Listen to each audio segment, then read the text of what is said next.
Wali murid Al-Wildan Islamic School 5 Jakarta Pusat yang bertempat di Mahat Ali An-Nuaimi di aula pertemuannya. Dalam acara kajian parenting yang bertemakan dengan tarbiyah generasi unggul dalam tantangan zaman.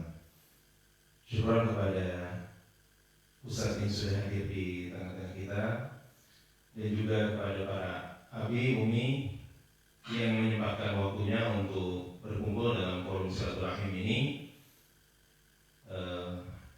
Wali murid Al-Wildan 5 yang dari berbagai tingkatan tentunya, baik dari kelas 1 sampai kelas 6, dan juga mobil khusus kepada tuan rumah dari Mahat Ali ini sudah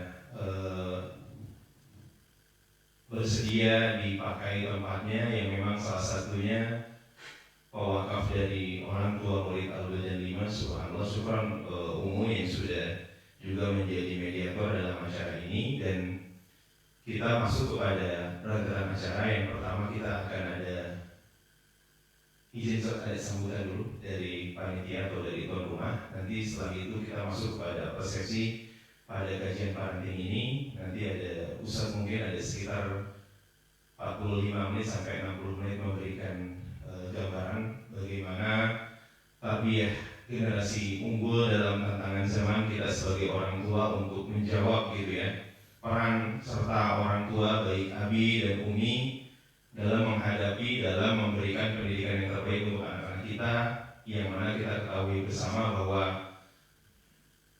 zaman ini sudah semi high tech.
mendidik anak-anak. Tafadhol Ustaz. Jazakumullah khairan kepada para asatidzah, kepada para wali murid, Bapak dan Ibu. Assalamualaikum warahmatullahi wabarakatuh. Alhamdulillahil insani wa syukru lahu ala taufiqihi wa imtinani wa asyhadu an la ilaha illallah wahdahu la syarika lahu ta'ziman li sya'ni wa asyhadu anna Muhammadan abduhu wa rasuluhu wa da'ila ridwani. Allahumma shalli alaihi wa ala alihi wa ashabihi wa ikhwani. Hadirin dan hadirat Bapak dan Ibu, ya, para abi-abi dan para umi-umi, pada kesempatan kali ini kita akan membahas satu topik yang semuanya adalah menjadi perhatian kita karena kita semua punya anak ya. Saya sendiri punya 6 orang anak dengan berbagai macam jenjang usia yang mereka semua butuh untuk ditarbiyah ya. Mengingat di zaman sekarang kita menghadapi tantangan zaman ya, dengan berbagai macam ledakan informasi ya. Kalau dahulu mungkin anak-anak hanya mengambil masdar ma'rifi, yaitu sumber pengetahuan mereka dari rumah atau dari sekolah. Sekarang mereka bisa bebas mencari sumber pengetahuan dari media sosial, dari internet, tergantung apa yang mereka klik dan tergantung apa yang mereka baca. Dan di luar sana banyak sekali hal-hal yang negatif ya. Tentunya ada hal positif, tetapi banyak sekali hal negatif yang disukai oleh anak muda, anak kecil ya. Dan tentunya telah disediakan oleh mereka-mereka yang berniat buruk, sehingga seringnya anak muda terkait dengan hal-hal yang negatif dari internet dan media sosial. Saya bisa bagi mungkin tantangan yang dihadapi oleh anak kita. Yang pertama mungkin dari sisi hiburan. Maka hiburan ada di sana, ada game. Anak main game ya, anak bapak juga main game. Saya pernah hadapi proses rumah tangga, seorang wanita ngeluh kepada saya kenapa dengan suaminya sering main game ya. Kalau orang tua saja bisa kecanduan game, apalagi apa? Anak-anak. Yang orang tua tidak pantas main game, toh bisa kecanduan apalagi anak-anak. Ini adalah satu tantangan tersendiri. Dan game selalu updating selalu ya, dan selalu menarik. Kemudian juga kita tidak ragu dengan namanya pornografi yang luar biasa ya, tanpa batas ya.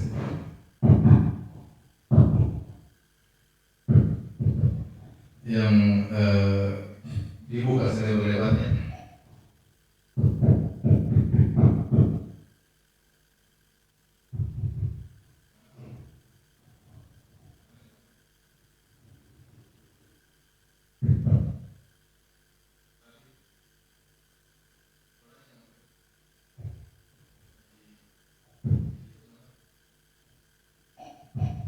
Tes satu.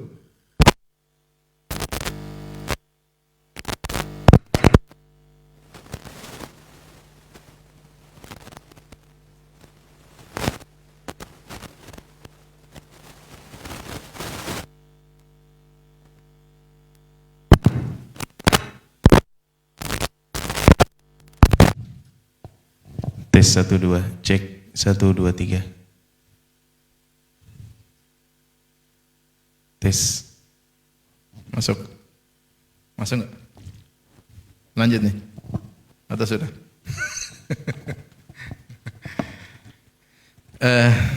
Tadi saya katakan di antara hiburan-hiburan yang berbahaya seperti pornografi dan di mana kita tahu anak-anak rasa pingin tahunya luar biasa. Terkadang mereka tidak ingin tahu, akhirnya teman-temannya yang memberitahu dan namanya anak-anak keponya sangat tinggi. Ini juga serangan yang sangat berbahaya. Bayangkan ada seorang sudah hafal Quran, hancur dia semua yang diusahakan mungkin 10 tahun dididik oleh kedua orang tuanya, kemudian hancur gara-gara dia terjebak dalam hobi nonton yang tidak seperti ini. Dan itu terjadi. Terjadi. Makanya ini tantangan yang luar biasa. Dan sekarang lagi yang lebih berbahaya, saya lihat seperti film Korea ya. Film Korea dengan silsilah ya, filmnya dengan berseri-seri dengan berbagai macam ya. Dan Korea menghadirkan ya secara lengkap ya. Lagu-lagunya ada, film-filmnya ada, drama-drama juga ada, lengkap ya. Jadi orang bisa masuk dalam satu dunia baru namanya dunia apa? Korea ya. Dan benar-benar digandrungi oleh remaja-remaja, dan akhirnya menimbulkan banyak perubahan ya. Sampai di antara kasus yang saya hadapi, mulai banyak anak-anak wanita tidak mau menikah. Tidak mau menikah. Mereka sering nonton Korea, sedikit menghadapi bahwasanya namanya wanita bisa sendiri tanpa harus ada suami, pacaran hanya menimbulkan beban dan macam-macam, sehingga mereka tidak mau menikah. Gara-gara tonton-tontonan yang mereka tonton, sehingga akhirnya ini dampak yang buruk ya. Dan namanya tontonan memberi pengajaran yang luar biasa. Cepat atau lambat akan memberi dampak kepada generasi kita ya. Ini diantara hiburan-hiburan yang tantangan bagi anak-anak yang sangat berbahaya. Kemudian diantaranya misalnya pemikiran-pemikiran juga yang ada di dunia maya ya, seperti ateis, banyak tersebar ateis dengan berbagai macam model-modelnya ya.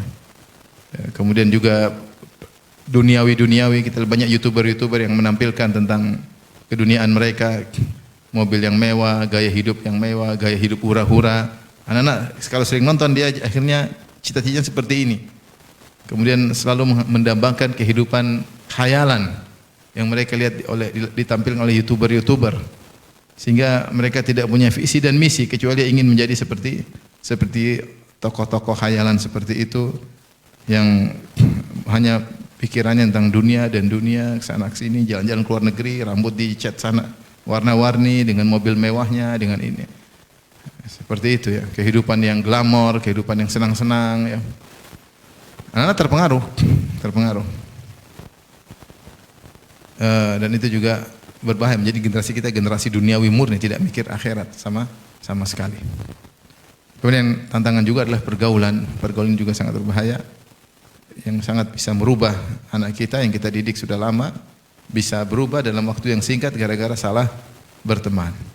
Ini diantara tantangan zaman yang ada di zaman sekarang ini yang perlu kita waspadai, dan bagaimana cara kita menghadapi tantangan itu semua ya. Kita bicara dalam konteks tarbiyah. Tarbiyah itu mentarbiyah, mendidik, mengarahkan. Kita ingin kondisi anak yang ada pada anak kita sekarang menjadi lebih baik, yang kita harapkan bisa menghadapi tantangan-tantangan zaman tersebut. Tentunya ini semua hanya kembali kepada Allah Subhanahu wa taala. Allah yang beri hidayah kepada siapa yang Dia kehendaki. Yahdi may yasha, Allah menghendaki hidayah kepada siapa yang Allah kehendaki. Wa yudhillu may yasha, dan Allah menyesatkan siapa yang Allah kehendaki. Tetapi kita hanya ikhtiar. Yang kita bicara sekarang adalah ikhtiar. Ikhtiar agar anak-anak bisa menjadi secara akhirat soleh dan solehah, dan secara duniawi sukses. Ini yang tentu cita-cita kita semua, anak kita sukses dunia dan akhirat ya. Dan ikhtiar ini tentunya harus terus bergantung kepada Allah Subhanahu wa taala. Kita dapati sebagian orang ikhtiarnya biasa-biasa saja, tapi anak-anaknya soleh-soleh luar biasa. Ada orang ikhtiarnya maksimal, anaknya kacau ya. Semuanya kembali kepada Allah Subhanahu wa taala. Mungkin ada yang miss, ada khalal, ada kesalahan. Tapi kita berusaha mensarikan ikhtiar-ikhtiar yang disampaikan oleh para ulama tarbawiyin ya. Cara yang baik bagaimana agar anak kita bisa kuat dalam menghadapi tantangan-tantangan zaman dengan tetap menjaga identitasnya sebagai seorang muslim yang berakidah yang kuat dengan dalam kehidupan dunia yang dengan berbagai macam modelnya. Tapi di sini akan saya sebutkan ada 4 perkara penting yang menjadi landasan tarbiyah kita. Kita sampai jam berapa, Ustaz? Karena enggak ya, materi saya sampai jam 11. Ah gitu. 11 kurang berapa? Cukup ya. Baik. Ada 4 poin. Yang pertama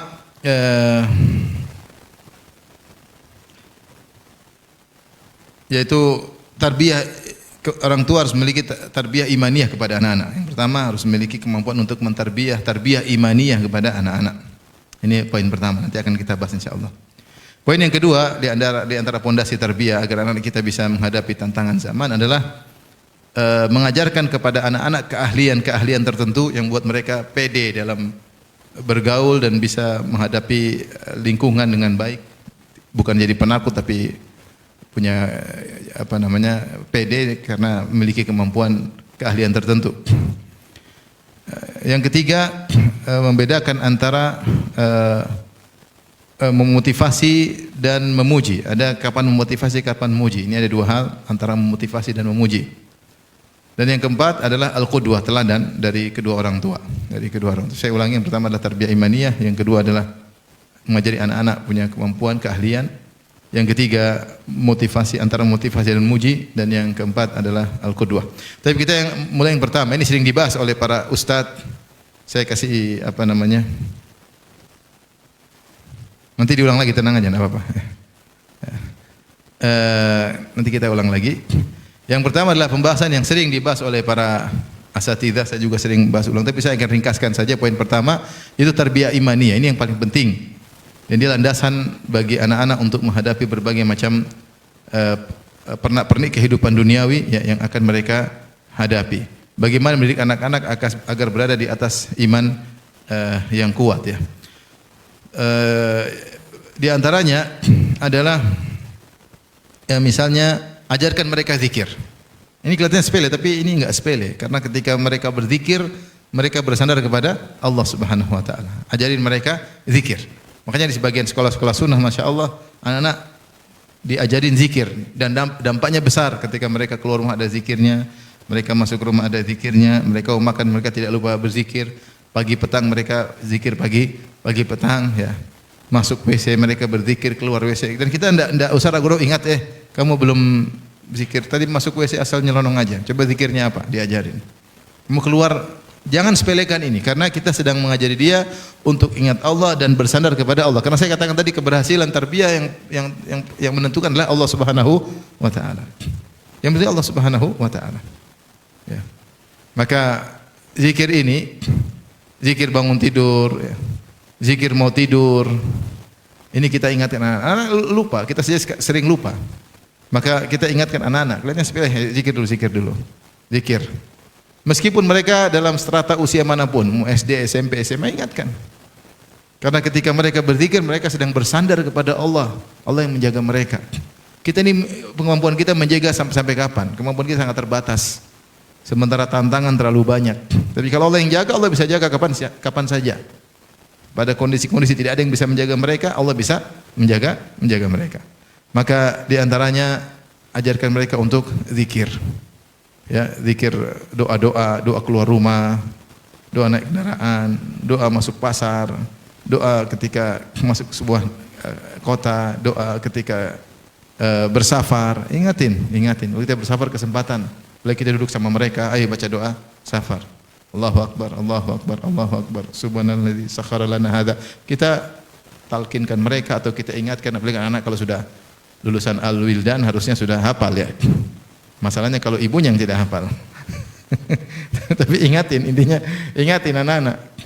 Itu di antara tarbiyah imaniyah yang kita ingatkan. Contoh lagi, kita ingatkan tarbiyah imaniyah, kita kaitkan dengan sifat-sifat Allah Subhanahu wa taala. Ini contoh sederhana. Misalnya kalau dia suka marah-marah, kita bilang maafkan, Allah maafkan. Ya, Allah memaafkan. Allah Maha memaafkan dan suka orang yang suka memaafkan. Ala tuhibbuna ayaghfirallahu lakum? Tidakkah kalian suka jika Allah mengampuni kalian? Falyafu wal yasfahu. Maka maafkan dan berlapang dada. Ala tuhibbuna ayaghfirallahu lakum? Tidakkah kalian suka jika Allah mencintai, memaafkan kalian? Kalau gitu kau maafkan orang, kau akan diampuni Allah. Kenapa marah-marah? Enggak usah marah-marah. Sabar. Ya, kita ingatkan tentang sifat Allah Subhanahu wa taala. Misalnya dia pelit, kamu pelit, jangan pelit, ya. Allah Subhanahu wa taala Al-Jawad, yang Maha Dermawan. Jadi kamu kenapa pelit? Allah kasih kau rezeki, nanti Allah tambahkan lagi. Allah Razzaq, Allah Maha Pemberi rezeki. Jadi kita sering kaitkan mereka ketika mereka melakukan suatu kegiatan, maka kita ingatkan tentang nama-nama Allah. Ketika mereka kasar kepada hewan, kita bilang ingat Allah Rahim. Dan Rasulullah SAW bersabda, irhamu man fil ard yarhamkum man fis sama. Rahmatilah yang ada di atas muka bumi, niscaya yang di langit akan merahmatimu. Ya. Nabi SAW berkata, asyah idza rahimtaha rahimakallah. Kambing yang akan kau sembelih, ketika ada muncul rasa rahmat kepada kambing tersebut, maka Allah akan merahmatimu. Sampai jadi kadang anak-anak kan kasar, kadang-kadang ya, pingin tahu ya. Kadang-kadang anak-anak misalnya dia main binatang dia kasarin dia. Kadang ada ikan dicongkel matanya, dia ini. Anak-anak biasa, mungkin dia nonton di mana, mungkin dia ide muncul, dia pingin tahu mata ikan di baliknya ada apa, tapi itu kan menyakitkan ikan tersebut. Kita kasih tahu enggak boleh gitu, enggak boleh, sama hewan sayang. Kalau kamu enggak bisa ngerawat, lepasin aja. Kamu harus sayang, kita contohin, enggak boleh gitu. Kita ingat Allah Rahim, Allah Rahman, ya. Man yarham yurham, siapa yang merahmati akan dirahmati oleh Allah Subhanahu wa taala ya. Ya, kalau dia pelit, kamu kok makanan enggak kasih kepada orang lain, ingat, kamu harus dermawan. Anfik ya ibn Adam, anfik unfik alaik, berinfaklah maka Allah akan berinfak penuh. Jadi kita tarbiyah imaniyah, semua kegiatan kita kaitkan dengan Allah Subhanahu wa taala. Ini juga punya efek ya luar biasa karena dia teringat kepada Allah Subhanahu wa taala. Dan di antara tarbiyah imaniyah yang paling penting beriman pada takdir. Ini paling penting buat anak-anak karena mereka menghadapi berbagai macam ujian. Lihat teman-temannya lebih kaya, tasnya lebih bagus. Kita harus ajarin takdir. Bosnya takdir menerima apa rezeki yang Allah berikan kepadamu ya. Nah, ketika menghadapi musibah yang mereka tidak suka, kita harus sering bilang qadarullah. Sering-sering kita bilang qadarullah atau qaddarallahu ma syafa'al. Kita sering bilang sehingga terbiasa di telinga mereka, kita bilang sudah takdir mau diapain, sudah takdir, sabar nak, sudah takdir. Sering sehingga tertalkin dalam hati mereka, terpatri dalam mereka semua yang terjadi sudah apa? Takdir. Sehingga kalau kita sering apa orang tua saya bilang khairan insyaallah, khairan. Ada sesuatu yang tidak baik, khairan insyaallah. Anak-anak terbiasa nanti terlafalkan dengan tanpa sengaja khairan insyaallah. Kita sering dengar bapak ibunya bilang apa? Khairan. Ini kayaknya enggak diterima, khairan insyaallah. Ini kayaknya enggak jadi, khairan insyaallah. Sering dengar. Khairan artinya apa? Mungkin insyaallah yang terbaik, insyaallah yang terbaik. Anak-anak kalau tidak diajarin takdir mereka lemah, tidak kuat. Tidak kuat. Sehingga ketika diajarin iman kepada takdir, dan itu fitrah, kita tidak susah ngajarin karena itu fitrah. Beriman kepada itu apa? Fitrah. Saya bukan nyuruh mengajar takdir kepada anak-anak, takdir ada 4 rukunnya ini, ibu-ibu aja belum tuh paham. Mau ngajarin gimana? Tapi itu fitrah, tinggal bilang sudah takdir insyaallah yang terbaik. Insyaallah paham. Ibu saya aja dulu enggak ngaji tahu, wong sudah digariskan sama yang di atas. Ibu saya enggak ngaji, dia bilang begitu. Siapa yang ngajarin dia? Dia ada musibah dia bilang sama kita yang ngaji-ngaji diingatkan sama ibu yang tidak ngaji. Ini sudah digariskan sama yang di atas, semoga sudah takdir nak. Subhanallah, saya enggak pernah ngajarin ibu saya masalah itu. Tapi ini fitrah. Maka saya bilang tatkala kita mendidik anak-anak dari yang di situ sudah ada filenya tinggal kita gerakkan, itu namanya fitrah. Itu mudah. Mudah tadi misalnya kita kaitkan dengan Allah, kita kaitkan dengan iman kepada takdir, ini anak-anak jadi tegar. Dan anak-anak akan menghadapi banyak musibah, banyak. Mungkin dia ngelamar ditolak suatu saat, mungkin. Tenang, Abi juga dulu ditolak, bukan kamu aja. Tapi Abi sabar, Abi dapat umimu. Misalnya, depan kita nggak tahu banyak ujian. Dia mungkin daftar sekolah nggak diterima, sabar. Insya Allah yang terbaik. Kau nggak tahu apa yang Allah rencanakan buat kau. Tapi sejak kecil udah tarbiyah iman, takdir, dia akan terbiasa. Saya pernah ketemu, ini kisah nyata, ketemu seorang anak ustad. Anak ustad datang ke saya. Dia ungkapin, dia mungkin nggak pernah ungkapin sama bapaknya ustad. Kenapa? Dia bilang ustad, aduh, Ami dia panggil Ami, aduh, kenapa? Saya kayak benci sama Allah. Dia benci sama Allah. Kenapa? Dia mengalami yang dia tidak apa? Sukai. Begini kok ini gagal. Wah ini iman kepada takdir harus ditanamkan. Dan itu buat orang anak-anak tenang, bahagia, tentram. Karena namanya kehidupan pasti ada ujian. Seperti ada teman saya cerita, Ustaz anak saya dibully di sekolah, saya harus keluarkan. Saya bilang jangan keluarkan. Kau harus buat anakmu kuat di situ. Bosnya pembulian itu biasa, itu ujian ringan, tenang. Kalau dia lulus dalam hal ini dia akan bisa menghadapi ujian-ujian yang berikut. Tapi kalau kita manja sedikit kita keluar, kecuali pembulian tingkat tinggi mungkin dipukul atau itu lain cerita. Tapi kalau diomongin aja, dihina, suruh sabar. Kamu harus kuat. Kita harus itu. Kapan kau bully telepon ayah. Nah, di situ saatnya kita bukan kita marahin anaknya. Kita kokohin, kamu kuat. Kau enggak seperti itu. Harus sabar. Jadi dia mentalnya kuat. Dibully sama orang kuat. Itu yang harus kita tanamkan. Ya. Anak saya dibully. Dibully. Banyaklah cerita-cerita bully. Tapi saya bilang kamu sabar, kuat. Kau hadapi, jangan kau mundur. Ya. Jangan kau mundur. Jangan bilang mentang-mentang bapak saya ustaz, enggak, hadapi. Jadi kita harus sampai hal yang gampangannya sederhana. Tolong langsung dihapus ya, nanti dihapus ya. Waktu saya nikah lagi, anak saya dibully. Anak saya dibully. Dan dia telepon saya, Abi, anak teman-teman bully saya. Kenapa? Abimu kok nikah sama begini. Saya bilang apa, Bi? Tenang, saya bilang itu sebentar aja. Bilang abiku orang berilmu, dia tahu apa yang dia lakukan. Anak saya jawab, di situ nggak ada lagi apa? Laporan lagi. Jadi jangan mundur, kita ajarin dia untuk bisa menjawab, untuk dia pede, untuk maksud saya jangan ditiru bapak-bapak ya. Ini saya cuma cerita aja. Maksud saya pembulian itu ada. Anak saya yang masih kecil juga begitu. Dia beli sesuatu, dia taruh bunga di dia boarding, masih SD, dia taruh sesuatu di jendela, kena matahari. Ada temannya yang cemburu. Kamu itu nggak ikut aturan, mentang-mentang abimu ustadz, kamu sok di sini. Padahal dia nggak ada niat itu. Ya sudah, tinggal cuma dia lapor sama saya. Saya ajarin gimana cara menghadapi. Ya, kamu nggak boleh. Intinya kamu jangan sombong. Kamu juga sama seperti yang lainnya. Abi juga nggak bisa apa-apa di situ. Jadi anak-anak akan menghadapi banyak ujian. Sering kita bilang apa? Qadarullah wa masya fa'al. Dan insya Allah kalau Allah kasih mereka ujian di awal, mereka akan kuat menghadapi ujian-ujian dalam kehidupan berikutnya. Kan ujian tidak akan berhenti. Sebagai anak SD juga ada ujiannya, anak SMP ada ujiannya, sebagai ibu rumah tangga ada ujiannya, sebagai kepala rumah tangga ada ujiannya. Sehingga anak-anak ketika beriman dengan takdir, dia akan memiliki mental yang kuat dan dia bisa ridha dengan apa yang Allah takdirkan kepadanya. Tapi ini yang pertama, dan tentu banyak sisi-sisi tarbiyah imaniyah yang bisa kita tanamkan pada anak. Ini sekedar sampel-sampel sederhana saja. Tapi yang kedua, kita mengajarkan keahlian. Sebagian ulama tarbawiyin ya, menganjurkan agar orang tua mengajarkan anak-anak keahlian sehingga dia bisa takayyuf, yaitu bisa adaptasi dengan lingkungan, bisa berhadapan dengan lingkungan.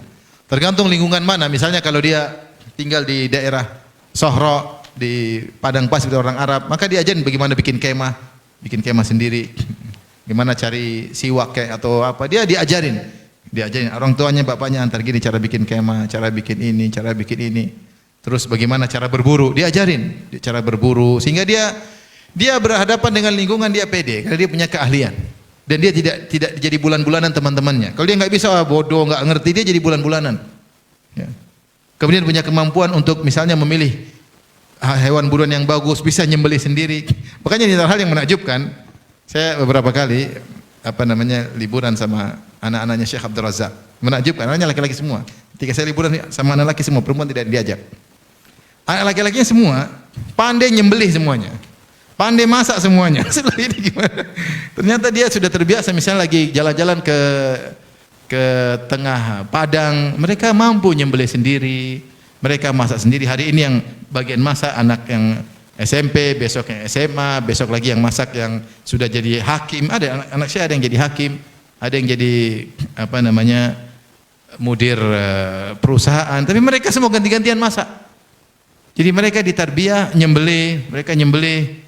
Wah, luar biasa. Jadi sesuai dengan lingkungan mereka. Dengan begitu anak-anak punya keberanian, punya pede dalam beradaptasi menghadapi lingkungan. Bukan jadi pendiam, pengecut sendiri, repot. Jadi sehingga dia bisa mengambil keputusan, dia bisa melakukan apa yang dia lakukan. Karena kalau dia sampai bisa nyembelih, dia bisa masak, ini kan luar biasanya. Punya kemampuan untuk mengurus dirinya sendiri, mandiri. Ya. Misalnya kalau kita berada di lingkungan tinggal di dekat laut, ya kita ajarin misalnya anak-anak pandai berenang, pandai menyelam, pandai bawa kapal perahu sendiri, pandai mancing ikan. Lingkungan situ ya. Lingkungan yang kalau kita mungkin di kota ya apa yang bisa kita ajarin?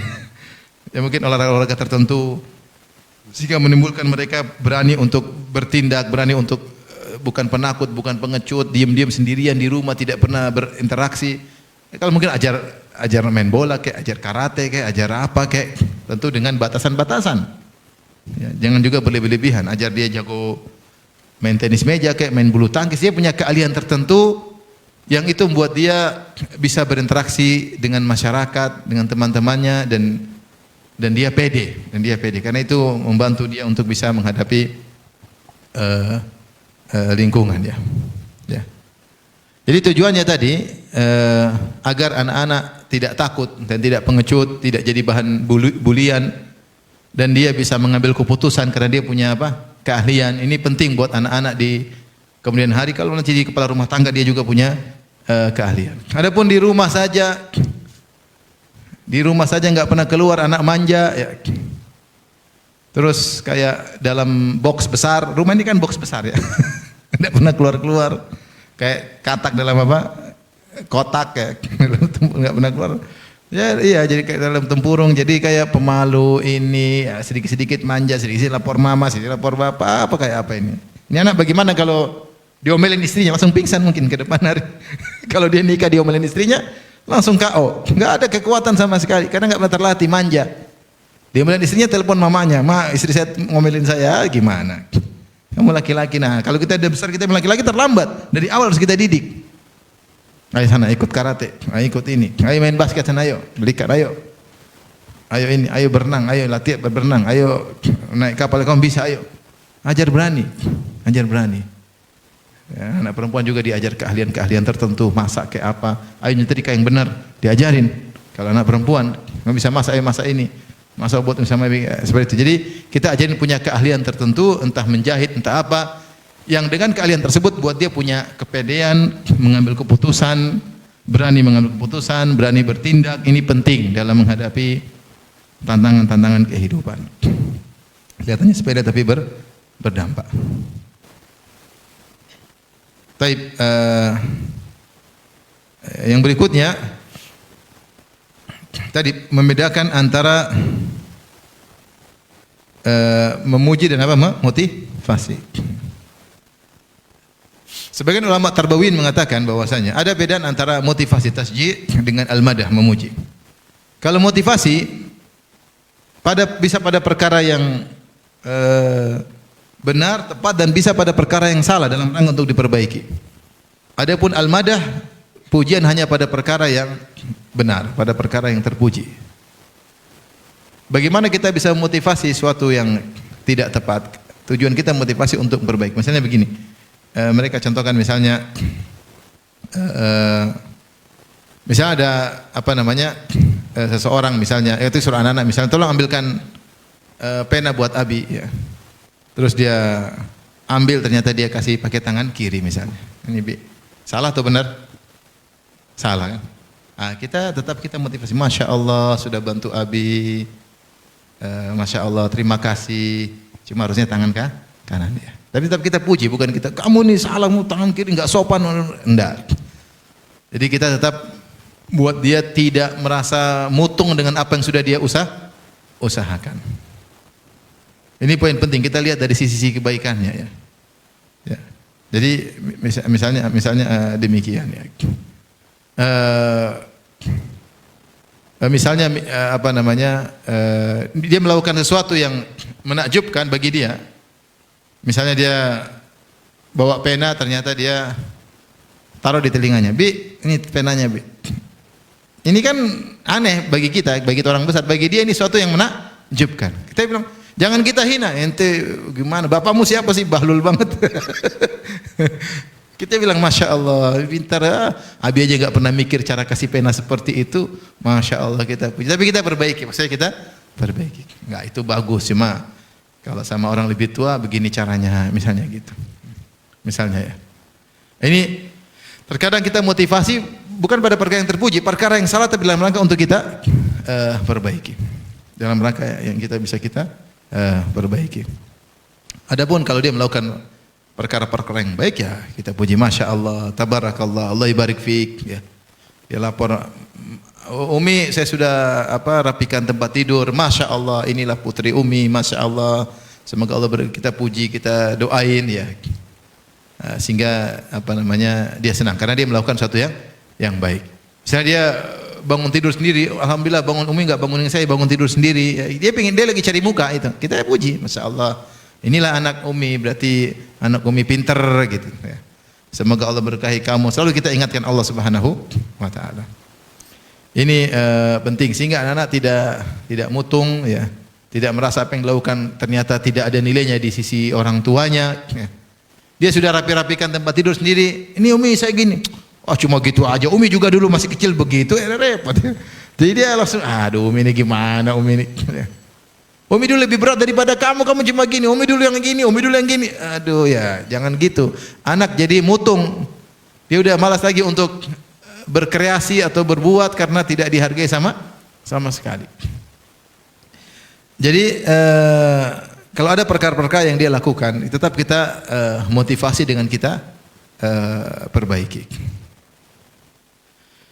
Terus jika anak melakukan kesalahan tadi, ini cabang dari hal ini. Jika anak melakukan kesalahan, bagaimana cara kita melakukan kesalahan? Pertama, anak itu ada dua kemungkinan. Dia tahu salah, dia tahu itu, dia tidak tahu kalau itu salah. Contoh dia tahu itu salah. Kalau dia tahu itu salah, saatnya kita ingatkan kembali, kita tekankan. Sebelum kita kasih hukuman misalnya, atau kita perbaiki. Kita bilang kamu salah kan? Iya salah Bi. Salahmu di mana? Kita tekankan. Sehingga dia tetap merasa kita cinta sama dia. Ini saatnya Abi hukum. Boleh Abi hukum kamu karena kamu salah? Boleh Bi. Tapi kalau kita langsung ngamuk, kita langsung ini tanpa membuat dia mengakui kesalahannya, mungkin dia jadi benci sama kita. Jadi benci sama kita. Ada seorang anak saya tahu, abinya marah, abinya lempar dia terkadang pakai sesuatu. Sampai soalnya dia bawa pisau, dia bilang Bi sekalian aja Bi. Dia bawa pisau kepada bapaknya. Kalau Abi mau bunuh saya silakan. Ya. Ini kejadian pernah. Kejadian juga ada anak. Pokoknya kalau salah tidak ada rasa cinta dirasakan oleh sang anak, dipukul oleh ayahnya, dipukul. Sampai anaknya tersebut ajak kelahi bapaknya. Ajak kelahi bapaknya. Yang lebih sedih saya dengar itu, yang saya dengar tidak langsung tapi saya diceritain. Bapaknya hafal Quran, anaknya hafal Quran. Terus anaknya ngajak kelahi apa? Bapaknya, ini kejadian nyata. Bapaknya ditantang berkelahi. Anaknya itu mungkin udah tingkatan SMP atau SMA. Jadi ketika anak itu salah, bagaimana hadapi kesalahan tersebut? Kita duduk sama dia, ngobrol, kita buat dia ngaku itu kesalahan. Ini salah atau bukan? Nak? Coba kamu pikir lagi. Iya ini salah, Bi. Ini salah atau benar? Allah nyuruh kamu seperti ini.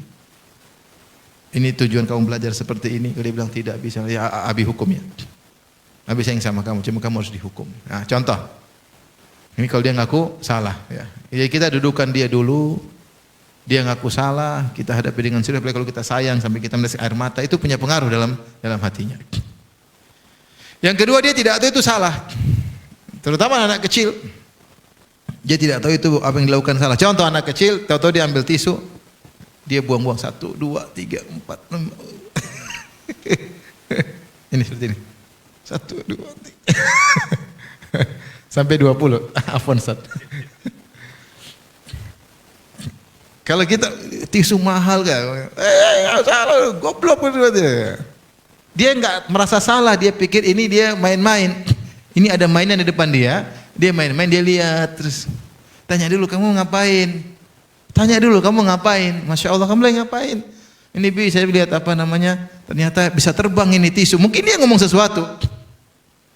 Bini yang langsung apa? Bagi kita dia salah, bagi dia enggak. Ini suatu penemuan baru. Ternyata tisu bisa dibuat terbang-terbangan. Banyak anak tuh banyak anak masih kecil dia bongkar ini, dia bongkar ini. Bagi kita salah, merusak, tapi bagi dia enggak. Bagi dia ada suatu baru yang dia temukan. Kita nanya, kamu ngapain? Saya lagi gini, saya lagi gini. Terrepot.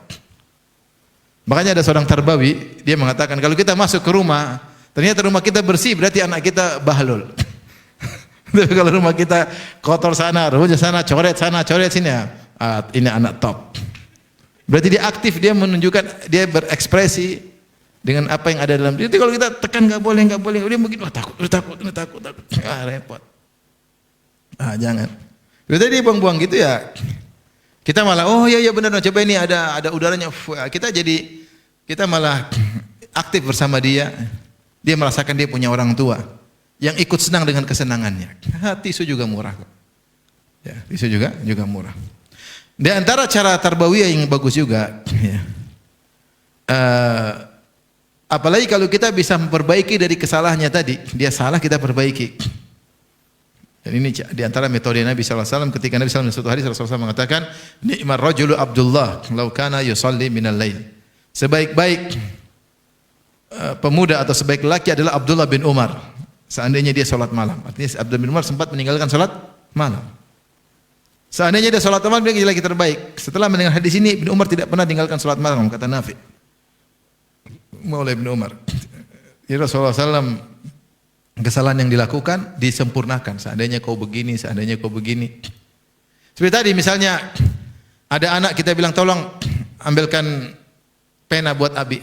Terus dia depan kita dia lempar gini misalnya. Anak-anak ini cari masalah ini. Mungkin dia lagi marah sama temannya, lagi marah sama uminya. Dia bilang, Masya Allah nak, dulu kan bagus waktu Abi tahu kamu kasih Abi, Masya Allah. Bisa nggak diulang lagi dulu? Waktu Abi pernah suruh minta kamu bawain pena, kamu bawain dengan sopan, dengan gini. Masya Allah, kamu pasti bisa. Dulu kamu bisa kok. Jadi kita ingatkan dengan kebaikan masa lalunya. Dia pernah baik, dia pernah hebat, dia pernah mampu. Kita ingatkan. Sekarang dia salah depan kita, jangan kita langsung ngamuk-ngamuk, jangan semarah-marah. Kita ini orang tua tidak sabar masalahnya. Ya. Anak-anak punya dunia sendiri, dia punya kemampuan berpikir sendiri. Ya, kita berusaha hadapi mereka dengan tenang, itu karena mereka adalah buah hati kita. Kalau mereka baik ya untung kita. Sering saya bilang anak baik itu surga dunia sebelum akhirat. Subhanallah. Kalau anak baik, kita perintah dia enggak pernah bilang enggak, selalu iya bi. Oh bahagia luar biasa. Ada anak begitu ada. Kamu ke sana, iya bi. Ngantar Umi, iya. Ngantar adek, iya. Siap bi, enggak pernah bilang enggak. Bagaimana orang tua tidak apa? Bahagia. Tapi itu butuh perjuangan untuk saya pada tahapan itu. Pelan-pelan dengan penuh kasih sayang. Jadi kita salah, ngawur, jangan. Wah, anak-anak goblok dasar, repot. Akhirnya tidak berkembang. Jadi kalau dia salah kita berusaha apa? Perbaiki. Bahkan kalau kita menggunakan kesalahan dia untuk ini sekedar sampel aja, kesalahan dia untuk kita berikan ilmu yang lain, itu bagus. Seperti tadi, orang kurang sholat malam diingatkan, ya sungguhnya kalau dia sholat malam dia menjadi laki yang terbaik. Kita memanfaatkan kesalahannya untuk kita ajarkan ilmu yang lain. Dia melakukan salah, kita bilang yang benar begini, ini sudah bagus cuma begini, atau ini kurang tepat, yang tepat begini. Nah, itu semakin buat dia ingat kesalahannya dan dia ingat dengan apa yang perlu dia perbaiki. Jadi ini diantara metode tarbiyah. Kalau dia salah maka perlu kita ingatkan seperti saya katakan, sebelum kita hukum kita buat dia ngaku tentang kesalahannya sehingga dia tetap tahu kita cinta sama dia. Kalau dia ternyata tidak tahu salah ya kita perbaiki, kita ketahui bahwasanya perbuatan yang salah dengan cara kita ya. Baik, yang terakhir yang saya sampaikan adalah teladan. Bagaimana kita menjadi qudwah bagi anak-anak. Dalam keluarga ada 4 kemungkinan. Kemungkinan pertama, ayah dan ibunya adalah teladan. Kemungkinan yang kedua, ayah dan ibunya bukan teladan, sama-sama parah, tidak kenal agama, sama-sama mencontohkan yang buruk. Kemudian yang ketiga, ayahnya teladan, ibunya tidak. Ayahnya baik, ngerti, ibunya kacau, main HP melulu, Facebookan melulu. Selalu pakai pikirannya selalu beli barang-barang branded ya. Itu ibunya. Kemudian yang keempat, sebaliknya ibunya yang teladan, ayahnya tidak. Ayahnya kesana kemini, ngerokokan, minum khamar, ibunya yang teladan. Tapi kalau saya tanya sama ibu-ibu, bapak sekalian, tentunya yang paling terbaik yang mana? Tidak ada khilaf. Ayah dan ibunya adalah sebagai apa? Teladan. Kalau ditanya mana yang paling terburuk? Yang kedua, ayah dan ibunya bukan apa? Teladan. Yang setengah-setengah, salah satunya adalah teladan. Baik, kalau saya tanya mana yang lebih utama? Ibunya teladan atau ayahnya teladan? Mana yang lebih utama? Bapak, mana yang lebih utama? Ayah atau ibu yang jadi teladan? Hah? Ayah. Ibu mana yang lebih utama, ayah atau ibu teladan? Benar, tergantung. Kalau lihat dari sisi interaksi, yang paling banyak interaksi harusnya lebih banyak jadi teladan. Yang lebih banyak interaksi dengan sang anak itu yang lebih banyak harusnya jadi apa? Teladan. Dari sisi itu, maka kita bilang ibu yang paling apa? utama. Karena dia yang paling banyak interaksi langsung dengan anak-anak. Makanya pengaruh ibu luar biasa. Makanya ketika Allah Subhanahu wa taala menyebutkan tentang tarbiyah para nabi, Allah sebutkan ibu-ibu semuanya. Isa bin Maryam. Isa yang Nabi Isa alaihissalam yang mentarbiyah siapa? Ibunya Maryam. Nabi Musa yang mentarbiyah siapa? Ibunya Nabi Musa alaihissalam. Ya. Seperti itu. Jadi pengaruh ibu luar biasa ya. Karena semakin banyak interaksi maka pengaruhnya sangat besar. Beda halnya kalau memang ayah yang lebih banyak apa? Interaksi. Maka ayah harus lebih banyak teladan.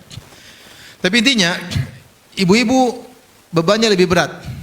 Makanya dalam hadis kullukum ra'in wa kullukum mas'ulan ra'iyati, kemudian kata Nabi SAW, setiap kalian adalah penanggung jawab dan setiap kalian pemimpin dan akan diminta atas pertanggungjawabannya. Kemudian Nabi memperinci bahwasanya imam adalah pemimpin bagi rakyatnya. Kemudian kata Nabi SAW, ar-rajulu ra'in fahuwa mas'ulun an baitihi, bahwasanya lelaki adalah pemimpin dan dia akan bertanggung jawab atas rumahnya atau isi keluarganya. Dan kemudian Rasulullah sebut tentang wanita, wal mar'atu ra'iyatun fi baiti zawjiha wa hiya mas'ulatun an baitihi wa waladihi. Wanita adalah pemimpin di rumah suaminya dan dia akan ditanya oleh Allah, dihisab oleh Allah tentang rumah dan anak suaminya. Di sini ada spesifik Rasulullah sebutkan bahwasanya wanita bertanggung jawab atas apa? Anak. Kenapa? Karena interaksi ibu dengan anak lebih banyak. Interaksi ibu dengan anak lebih banyak. Oleh karenanya perlu ibu-ibu memperbaiki diri menjadi teladan yang baik bagi anak-anak ya. Kalau kita dapati anak-anak kita malas baca Quran, kemungkinan besar ibunya malas baca Quran. Kemungkinan besar. Karena anaknya enggak pernah lihat ibunya buka Quran. Coba kalau ibunya selalu buka Quran, misalnya di bandara dia baca Quran ibunya, kemudian lagi di pesawat baca Quran, lagi datang nunggu bapaknya belum pulang ibunya baca Quran, anak-anak pasti terpengaruh. Tapi kalau datang ibunya nonton Korea, sampai di bandara lihat Facebook, tawa ke TV sendiri, anak-anak jadi begitu. Juga ada anak-anak hobi main HP, biasanya ibunya yang sebabnya. Itulah contoh langsung yang dia lihat. Bisa cek ibu-ibu anak-anaknya bagaimana. Itulah cermin dari ibu-ibu sekalian ya. Benar, pengaruhnya luar biasa. Coba kalau ini sebelum tidur baca Quran ibunya, anaknya lihat. Mama sebelum tidur apa baca Quran. Kira-kira berpengaruh tidak? Pengaruh. Lihat mamanya dermawan, mamanya kata-katanya lembut, terpengaruh. Tapi kalau mamanya sibuk, gaya hidupnya glamor, cari tas yang mahal, cari sendal yang mahal, anak terikut gaya hidupnya seperti itu. Yang ngajarin ibunya. Oleh karenanya Hafiz Ibrahim berkata, la ummu madrasatun idza a'datta sya'ban tayyibal a'raqi. Sungguhnya ibu adalah madrasah, yaitu madrasah pertama. Kalau kau siapkan seorang ibu yang baik, maka akan muncul generasi yang baik pula. Jadi ini isyarat bahwasanya pengaruh ibu terhadap anak-anak luar biasa. Karena dia yang paling banyak interaksi. Bapak jelas punya pengaruh besar. Tapi pengaruhnya ibu lebih besar ya. Misalnya seorang ibu mengatakan, bertanya, Ustaz gimana suami saya ngerokokan, kemudian terkadang main game, terkadang ini, gimana Ustaz saya mau tarbiyah anak-anak. Suami bapaknya seperti itu, malas inilah malas anulah. Tentu ini pengaruh. Tapi kalau kita jawab secara jawab tarbawi, artinya kalau suami ibu dia merokok diam-diam, tidak dilihat oleh anak-anaknya, dia main game sendiri diam-diam, itu antara dia maksiat dari dengan nonton macam-macam sendiri diam-diam, anak-anaknya tidak lihat, maksiat dari dengan Allah Subhanahu. Yang penting di depan anak-anak dia oke. Tentu ini juga berbahaya, tapi masih bisa tarbiyah itu apa? Jalan. Yang jadi masalah kalau kita didik terus suami kita ternyata mencontohkan yang berlawanan dengan apa yang kita sampaikan, repot. Anak-anak jadi bingung mau ikut ibunya atau ikut ayahnya. Tapi biasanya pengaruh ibu tetap lebih kuat. Saya bilang pengaruh ibu tetap lebih kuat. Meskipun ayahnya mungkin merokok, kita bilang jangan merokok. Ayah itu salah. Insya Allah lebih dengar kepada ibunya. Jadi maksud saya, ibu-ibu ingat bahwasanya beban qudwah bagi ibu-ibu sangat besar. Ya, karena pengaruh dan interaksi anak-anak kepada ibunya lebih besar dan kedekatan hati anak dengan ibunya lebih besar. Ayah sibuk sana kemari sibuk sehingga mungkin waktunya untuk mendidik anak-anak kurang. Taib, yang terakhir poin tatkala kita menjadi qudwah itu mau tidak mau harus ada aturan di rumah. Ada undang-undang yang kita harus terapkan dengan hazm, yaitu dengan tegas, bukan dengan syiddah, bukan dengan teriak-teriak, tapi dengan tegas. Tegas disertai senyuman, tapi tegas. Kalau tidak ada aturan maka tidak ada qudwah dalam tarbiyah. Maka misalnya kita bikin aturan terhadap anak-anak, aturan pakai baju nggak boleh begini, harus tegas. Ini salah baju pan. Ini enggak, tetap senyum tapi enggak. Ini enggak boleh, ini buka aurat enggak boleh. Ini tasyabuh enggak boleh. Untuk aturan pakaian ada aturan. Kita punya undang-undang kita terapkan bagi kita dan anak-anak sehingga ada qudwah. Tidak perlu teriak-teriak. Teriak-teriak itu tidak mentarbiyah. Ribut, bentak sana, bentak sini tidak mentarbiyah. Itu merusak akhlak anak-anak. Rasulullah SAW bersabda, Inna idza arada Allah bi ahli baitin khairan adkhala alaihim rifqa. Jika Allah mengendaki kebaikan pada suatu keluarga, Allah akan masukkan kelembutan dalam keluarga tersebut. Maka jangan suka teriak-teriak. Biasanya teriak-teriak ibu-ibu. Teriak-teriak. Ini merusak anak-anak, akhlak anak rusak. Oleh karenanya beda antara tegas dengan teriak-teriak. Tegas tetap jalan, tetap senyum, tapi enggak boleh. Ini enggak boleh. Nah, ini enggak boleh. Contoh juga aturan dalam misalnya waktu tidur malam. Oh, sudah jam 9, enggak bisa, sudah. Mau enggak? Ya, mama sayang kamu juga senang, tapi tidur dulu ya. Kita punya aturan ya. Sambil senyum-senyum. Ayo tidur, matikan lampu. Ayo. Ya, pokoknya tidur. Tegas. Kalau kita enggak tegas, enggak bisa jalan qudwah. Harus ada aturan. Tegas bukan marah-marah ibu ya. Jangan salah paham ya. Enggak bisa. Tenang. Tetap senyum. Ya. Tapi tetap aturan berjalan. Kemudian juga misalnya menggunakan HP. Ini juga sangat urgent. HP kita nggak mungkin bilang anak tanpa HP, mustahil zaman sekarang. Kalau kita dia HP, dia main HP sama teman-temannya lebih parah. Si HP enggak aturannya. Mama harus tahu passwordnya. Mama harus tahu bisa buka HP. Ini aturan. Mau pakai HP ada aturannya. Mama harus tahu passwordnya. Kalau enggak bisa. Setuju enggak? Setuju. Oke. Pakainya jam sekian sampai jam sekian. Enggak ada. Kalau enggak ada. Enggak ada. Kita enggak bisa bilang anak-anak punya jati diri, kita percaya. Enggak bisa percaya zaman sekarang. Dia akan berselancar dalam dunia maya. Dia mungkin niat baik, temannya kirim macam-macam. Temannya yang kirim. Dulu waktu musim pandemi, saya pernah ada sebagian orang anaknya kawan ya ketahuan. Jadi dia pelajaran dari jarak jauh. Terus anak-anak ini punya grup sendiri, grup santriwati. Grup orang tua ada wali murid, karena anak-anak juga harus pegang HP, punya grup santriwati. Isinya film-film Korea, kirim-kiriman di antara mereka. Anak santri-santri ini hafal Quran, pagi malam nonton film Korea, murojaah. Baca Quran, murojaahnya Korea, gimana? Maka kita bilang, boleh kasih, tapi Abi harus tahu apa passwordnya. Oke, enggak ada yang tiba-tiba password. Waktu nontonnya jam sekian-sekian, enggak boleh buka, enggak boleh, kasih tahu, ada aturannya. Ketahuan enggak boleh lagi pegang HP. Enggak boleh nonton film gini, enggak boleh nonton film gini, enggak boleh, kasih tahu. Awas ya. Ingat ya, ini ada peraturannya.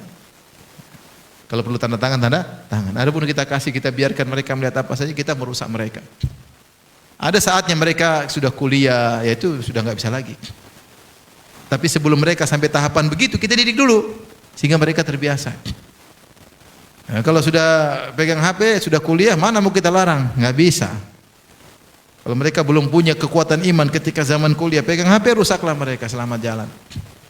Apa yang kita didik selama ini di pondok bertahun-tahun, masuk boarding, duit habis banyak. Tidak ada faedahnya, hancur dengan dunia mayanya. Maka ada aturan harus tegas dalam penggunaan HP misalnya. Berteman juga demikian, kita aturan teman tidak boleh begini, tidak boleh begini. Pokoknya ada aturan ya. Mama biang kamu main sama siapa aja, tapi ada aturan. Kalau ada temanmu siapa, ceritain sama siapa dia, ceritain aja. Sama teman saya gini-gini, oke, main sama dia. Kalau enggak, afwan, ini bukan mama sayang sama kamu, ini tidak pantas, tidak boleh. Dia ini bermasalah, nanti kamu kena. Bukannya mama tahu kamu sayang sama dia pun senang main sama kamu, tapi kamu tidak bisa jaga diri, mama belum bisa percaya. Kita sampaikan dengan senyum. Dengan senyum, bukan marah-marah, bukan bentak-bentak. Karena kalau kita bangun semuanya dengan marah-marah, kapan anak merasa nyaman, sudah selesai. Dia merasa aman, mamanya tidak ada, bapaknya tidak ada, udah dia liar. Oleh karenanya aturan tetap dijalankan. Nah, bagaimana cara kita, dan ini poin sangat penting, anak-anak harus merasa kita sayang sama mereka. Kalau tidak ada merasa kita sayang sama mereka, buyar tarbiyah. Tarbiyah harus dibangun bahwasanya anak-anak tahu kita sayang sama dia. Ketika kita buat peraturan-peraturan tidak lain karena sayang sama dia. Ini harus terpatri dalam hati anak-anak. Sehingga apapun yang kita ucapkan, mama sayang sama kita, memang kita nggak pas, mama kok begitu ya. Tapi dia tahu karena sayang sama kita, bukan karena emosi, bukan karena mengikuti keinginan teman-temannya, bukan karena banding-bandingkan dia sama anak orang lain, enggak, bukan karena tuntutan sekolah, bukan. Mama malu kalau sekolah begini, itu namanya tuntutan sekolah. Tapi dia tahu ketika orang tuanya bikin aturan karena orang tua sayang sama dia. Mau dia terima nggak terima, dia masih bisa jalan lah, karena dia tahu orang tuanya sayang. Nah, ini perlu kita tanamkan anak-anak bahwa kita sayang sama mereka. Caranya bagaimana? Kata para ulama tarbiyah ada 4. Dengan sikap, dengan gerakan, dengan kata-kata, dengan diam. Ada berapa? Ada 4. Dengan sikap, dengan apa? Gerakan, dengan kata-kata, dengan cinta diam. Dengan sikap ya gampang, belikan hadiah, namanya sayang ya. Ngajak jalan-jalan, namanya Pak sayang. Enggak usah banyak omong tapi ajak jalan-jalan, namanya Pak sayang ya. Namanya sayang. Belikan kue, mau beli apa, pengennya dituruti, namanya apa? Sayang ya. Dia tahu berarti orang tua sayang sama kita. Ini insya Allah mudah kita lakukan. Yang kedua, dengan gerakan. Gerakan misalnya kalau dia masih kecil, kita senggolkan hidung kita dengan hidung dia. Kita cium pipinya, kita peluk. Anak-anak juga butuh itu semua. Nanti saatnya mereka nggak mau dipeluk lagi. Kalau sudah SMP, anak sih beda-beda. Ada yang sudah SMP udah nggak mau dipeluk lagi. Ada yang masih mau tidur bareng. Nggak apa-apa, masih kita peluk. Dia tahu sayang. Mau tidur sama Abi, mau tidur sama Umi. Sampai SMP masih ada yang seperti itu ya. Ya kita tunjukkan bahwa kita sayang sama mereka dengan gerakan. Kita cium mereka, kita peluk. Dan mereka juga cium pipi kita, cium kepala kita. Ini perlu. Jangan kita jaim-jaim lagi masalah begini. Anak-anak butuh bukti bahwasanya dia sayang sama. Kalau masih kecil kita gendong, kita taruh hidung kita di hidung dia. Ya. Sehingga dia tahu bahwasanya kita sayang sama dia. Dan kita puaskan dia. Dia harus merasa orang tuanya sangat sayang sama dia. Ya. Yang ketiga dengan ucapan. Ini kita lebih pikir lagi ya. Mau bilang mama sayang sama kamu, Abi sayang sama kamu, malah nggak biasa ya. Tapi kita harus bilang, Abi sayang sama kamu, Abi perhatian sama kamu, Abi selalu doain kamu. Kita ucapin. Jadi dia merasa dia disayang. Nanti kalau mau ujian, Abi doain saya, Abi. Kenapa dia tahu Abinya suka mendoakannya? Ungkapkan apa yang kita rasa kita sayang sama dia, kita ungkapkan. Dan anak butuh dengar itu. Dia butuh. Ya, kalau kita nggak terbiasa, latih diri kita. Saya sayang sama kamu. Gimana sayang sama? Saya sering bilang, kalau di antara kebiasaan orang Arab dengan kita beda aja. Orang Arab kalau telepon anaknya, doanya full. Iya, kita nggak bisa. Takut pulsa mahal. Orang Arab kalau telepon, kaif halak ibni, barakallahu fiik, Allah yasir umurak. Jadi saya kalau Syekh dengan telepon anaknya itu, padahal telepon internasional dulu, zaman dulu, masih di apa? Didoain. Didoain baru gimana baru. Jadi mukadimah pasti doa terus. Anak-anak merasa disayang oleh orang tuanya dengan didoain langsung di depan dia. Nah, ini kita yang belum kita bisa jalankan. Tapi latih anak masih kecil kita lihat barakallahu fiik, yassarallahu amrak. Mumpung dia masih kecil. Bahasa ini semoga Allah mudahkan urusanmu, semoga Allah mudahkan urusanmu, semoga Allah beri berkah sama kamu, semoga Allah berkahi waktumu, semoga Allah jaga keimananmu. Kita doain aja dengan bahasa dia ngerti. Lama-lama kita terbiasa mendoakan dia, itu berlanjut sampai besar. Itu salah satu kata-kata yang menunjukkan cinta kepada anak-anak. Anak butuh seperti itu. Sehingga dia mudah ditarbiyah karena dia tahu orang tuanya sayang sama dia. Dan di antara cara menyampaikan tarbiyah yang menakjubkan adalah dengan diam. Diam maksudnya apa? Disebut al-hubbu as-samit.